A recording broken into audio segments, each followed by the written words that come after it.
తిరిగి BCN news కి స్వాగతం.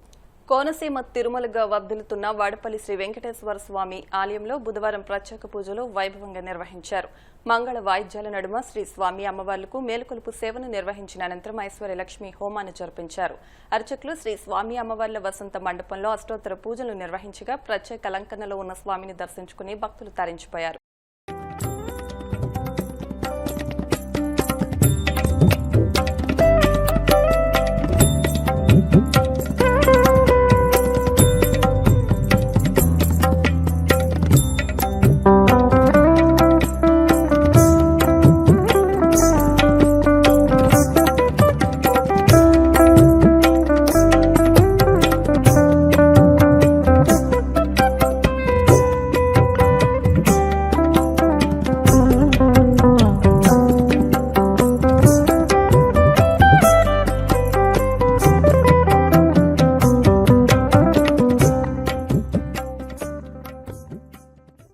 ప్రభుత్వ ఆసుపత్రికి వచ్చే రోగుల పట్ల డాక్టర్లు మర్యాదగా మాట్లాడాలని ప్రభుత్వ విప్ ఎమ్మెల్యే బొలిశెట్టి శ్రీనివాస్ అన్నారు. పశ్చిమ గోదావరి జిల్లా తాడేపల్లిగూడెం ప్రభుత్వ ఆసుపత్రి సలహా మండలి సమావేశం ఆసుపత్రిలో జరిగింది. ఆసుపత్రిలో 20 లక్షల రూపాయలతో కొనుగోలు చేసిన పోర్టల్ డిజిటల్ ఎక్స్రేలను ఆయన పరిశీలించి ప్రారంభించారు. తాడేపల్లిగూడెం ఏరియా ఆసుపత్రిలో సూపరింటెండెంట్ గా పనిచేసి తణుకు బదిలీ అయి అక్కడ గుండెపోటుతో మరణించిన డాక్టర్ తాతారావు ఆత్మకు శాంతి చేకూరాలని కోరుతూ సమావేశం 2 నిమిషాలు మౌనం పాటించారు. అనంతరం ఎమ్మెల్యే మాట్లాడుతూ ఆసుపత్రికి వచ్చే రోగుల పట్ల మర్యాదగా ప్రవర్తించినప్పుడు డాక్టర్ల పట్ల నమ్మకం కలుగుతుందని అన్నారు. చాలా గొప్ప ప్రెజెంటేషన్ చేశారు. జనరల్గా ఇంత ధైర్యంగా చెప్పాలంటే మనం తప్పు చేయని వాళ్ళైనా ఉండాలి, లేదా తప్పు చేసి సర్దిద్దుకుంటే మనం దొరికేస్తాం. నేను ఇన్ని హాస్పిటల్ ఇన్ని ఆపరేషన్ చేసిన ధైర్యంగా చెప్పిన మొట్టమొదటి డాక్టర్గా తెలియజేస్తాను. ఎందుకంటే ఎంతవరకు మనం గవర్నమెంట్ అధికారులు అంటే నెగిటివ్గా చూడడం అనేది నేను కూడా అలాగే చూస్తాను. ఎందుకంటే ఇదివరకు ఉన్న పరిస్థితిని బట్టి దాన్ని టోటల్గా మారిందని పూర్తిగా నమ్ముతాను. ఎందుకంటే 100 కేసులు ప్రశ్నించిన కేసులు 230 కేసులుగా తీసుకెళ్లేదంటే మీ మీద ప్రజలకు ఉన్న నమ్మకాన్ని రోజు రోజుకి పెరుగుతోంది. ఈ కాన్స్టిట్యున్సీ కాకుండా పక్క కాన్స్టిట్యున్సీ కూడా ఇక్కడికి వచ్చి వైద్యం చేయించుకున్నారు. మరి మీరందరూ కూడా దేవుడితో సమానం. ఇక్కడ వైద్యం నారాయణ హరి మన దేవుడు గుడికి వెళ్తే మనకి ఆ భగవంతుడు తగ్గిస్తాడు లేదంటే దేవుడు డాక్టర్ దగ్గరికి వెళ్తే మాత్రం ఖచ్చితంగా మనకున్న పెయిన్ కానీ మనకున్న ఫీవర్ కానీ మనకున్న ఏ రకమైన బాధలైనా సరే తగ్గించడానికి భగవంతుడి రూపంలో మీరున్నారు. ముందు మీరు అది తెలుసుకోవాల్సిన అవసరం.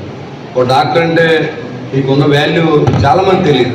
ఏదో మనం గవర్నమెంట్ ఉద్యోగం చేస్తున్నాం, ఒక 70,000 1,00,000 రూపాయలు 2 లక్షలు జీతం అవుతుంది, మనం ఏదో 10 కేసులు 50 కేసులు డ్యూటీ చేస్తున్నాం అని అనుకోకుండా మీరు రెస్పాన్సిబిలిటీగా చేస్తే వీళ్ళందరూ మన మనుషులు, అలాంటి మనుషులు కష్టం వచ్చి మన దగ్గరికి వచ్చారు రిసీవ్ చేసుకునే విధంగా చిరగపడకుండా వాళ్ళని మీరు ప్రేమగా తీసుకున్నప్పుడు ఖచ్చితంగా వాళ్ళందరూ మంచి రిపోర్ట్ వస్తుంది. మీ గురించి ఎవరు నెగిటివ్గా చెప్పడానికి ఎవరు సరిపోరు.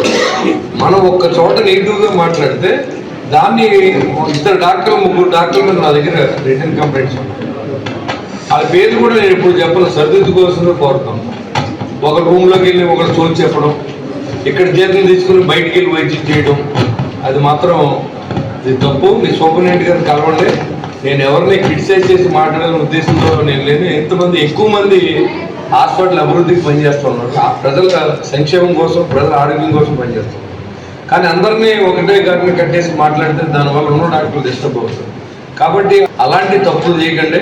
ఇక్కడ పేషెంట్స్ నిలబడి ఇలాంటివి చేయడం వల్ల మీతో పాటుగా ఉన్న సిబ్బందితో పాటుగా మేము కూడా బ్యాడ్ అవుతాం. హాస్పిటల్కి వెళ్తే ఎవడో పట్టించుకోడు, ఎమ్మెల్యే సరైనడు కాదు, సరైన డాక్టర్లు వేయలేదు, ఎవరు అబ్జర్వేషన్ లేరు అనేది అది ఇస్తే మీతో పాటు మనం కూడా బ్యాడ్ అవుతాం. ఇవాళ జిల్లాలో మొదటి స్థానంలో ఉన్నామని చెప్పిన ఘనత మన డాక్టర్లు తెచ్చింది.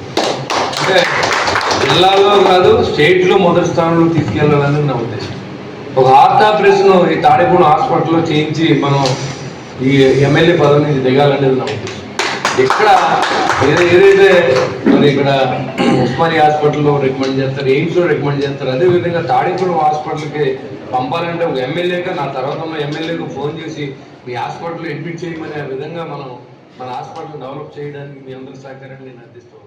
రాష్ట్రానికి జగన్మోహన్ రెడ్డి చేసిన అన్యాయానికి ఎవరూ న్యాయం చేయలేరని ఏపీసీసీ అధ్యక్షురాలు వైఎస్ షర్మిల పేర్కొన్నారు.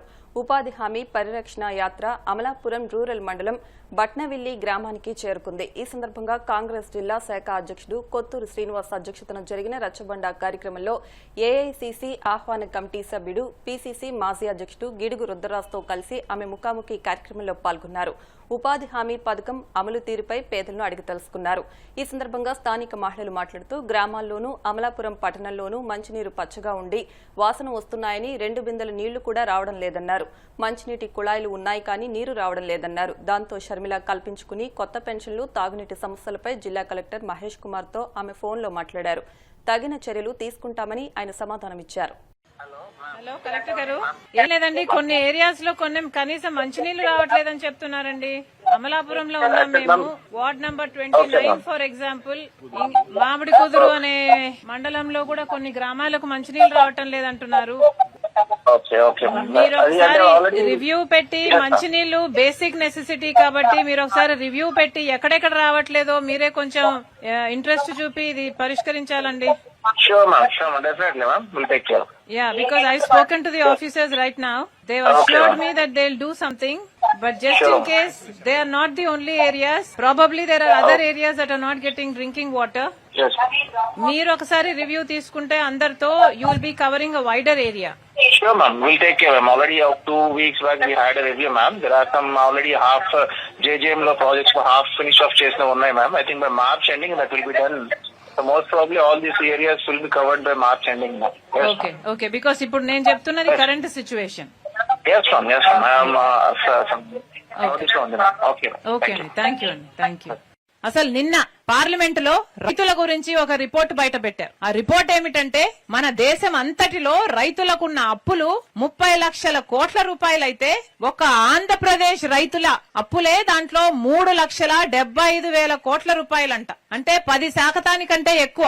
అంటే మన రాష్ట్రంలో రైతులు 2వ స్థానంలో ఉన్నారు అప్పుల్లో. అంటే అందరికంటే ఎక్కువ స్థానంలో ఆంధ్ర రాష్ట్రం ఉంది. ఎంత ఘోరం అంటే ఇది. కనీసం ప్రతి రైతుకు మన రాష్ట్రంలో 2 లక్షల నుంచి 7.5 లక్షల రూపాయల వరకు అప్పుందన్నమాట. అంటే ఈ రోజు మన ఆంధ్ర రాష్ట్ర రైతాంగం మొత్తం అప్పుల పాలైపోయింది. ఎవరు పట్టించుకుంటున్నారు? చంద్రబాబు గారేమో ఇది రైతు సంక్షేమ ప్రభుత్వం అని చెప్తారు. ఏది రైతు సంక్షేమ ప్రభుత్వం? రైతుల్ని అప్పుల్లో ముంచడమే రైతు సంక్షేమమా మీకు?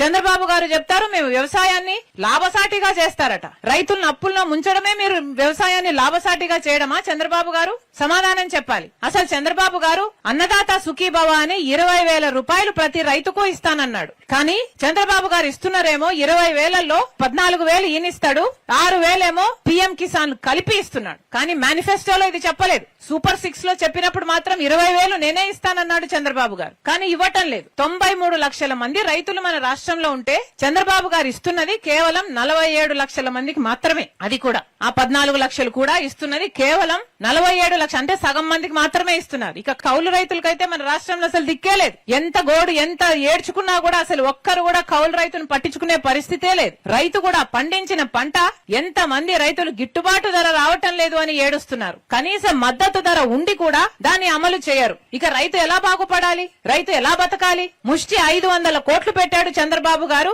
బడ్జెట్ లో ధర స్థిరీకరణ నిధి కోసం. ఏం సరిపోతుంది? ఏ రైతుకు సరిపోతుంది? పోనీ 500 కోట్లైనా వాడుతున్నారా అంటే అది వాడరు. దాన్ని మళ్ళీ డైవర్ట్ చేస్తారు. కనీసం యూరియా కొందామంటే దొరకటం లేదు. ఇంత అధ్వానంగా ఉంది రైతుల పరిస్థితి మన రాష్ట్రంలో. దీనికి అంతటికీ కారణం కూటమి సర్కారే.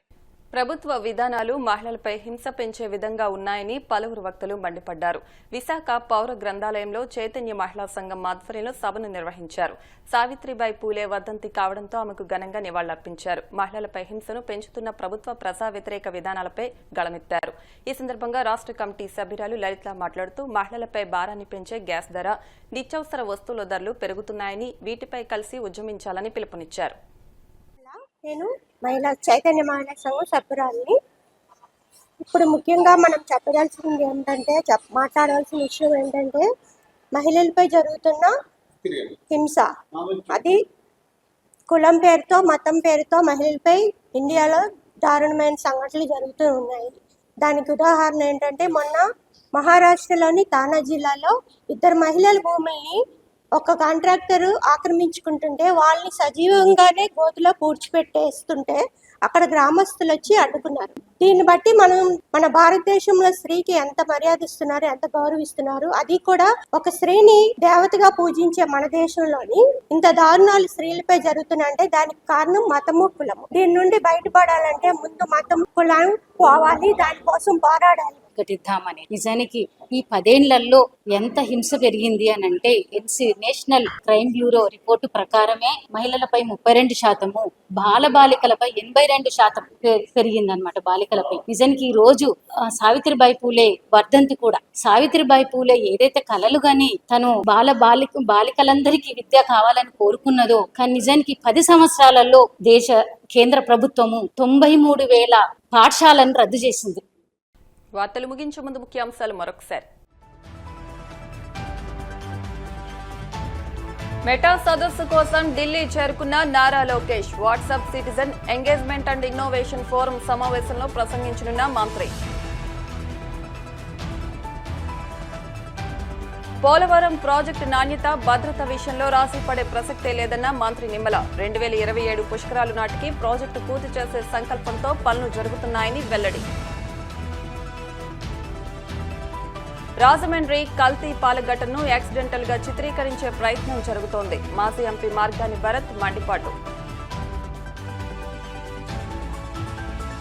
వాడపల్లి వెంకన్న ఆలయంలో ప్రత్యేక పూజలు, మంగళ వాయిద్యాల నడుమ శ్రీ స్వామి అమ్మవార్లకు మేలుకొలుపు సేవ, ఈశ్వరలక్ష్మి హోమం. ఈ వార్తలు ఇంతటితో సమాప్తం. మరిన్ని వార్తల కోసం BCN digital YouTube channel, Facebook page ని ఫాలో అవ్వండి. అప్డేట్ వార్తల కోసం ప్లీజ్ సబ్స్క్రైబ్.